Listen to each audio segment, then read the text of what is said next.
Hi friends, సప్తగిరీష ఛానల్కి స్వాగతం.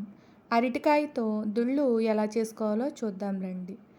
ముందుగా ఒక గిన్నెలో వాటర్ తీసుకుని అందులో అరటికాయకి పైన కింద తొడిమెలు తీసేసి వేసుకుని ఉడికించుకోవాలి.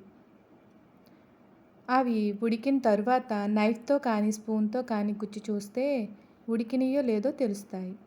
బాగా ఉడికిన తర్వాత ఒక ప్లేట్ తీసుకుని అందులో వాటి తొక్కను తీసేసి వేసుకుని ఉప్పు పసుపు వేసి స్మాష్ చేసుకోవాలి. ఇప్పుడు వేరొక బాండీ పెట్టి అందులో కొద్దిగా ఆయిల్ వేసుకోండి. ఈ కర్రీకి ఆయిల్ ఎక్కువ పడుతుంది. ఆయిల్ కాగిన తర్వాత ఆవాలు, జీలకర్ర, కరివేపాకు, ఎండుమిరపకాయ, వెల్లుల్లిపాయ రబ్బలు వేసుకుని బాగా వేయించుకోవాలి. అవి బాగా వేగిన తర్వాత స్మాష్ చేసి పక్కన పెట్టుకున్న అరటికాయ ముక్కలను కూడా వేసుకోవాలి. మీకు కావాలంటే శనగపప్పు, మినపప్పు కూడా పోపులో వేసుకుని వేయించుకోవచ్చు.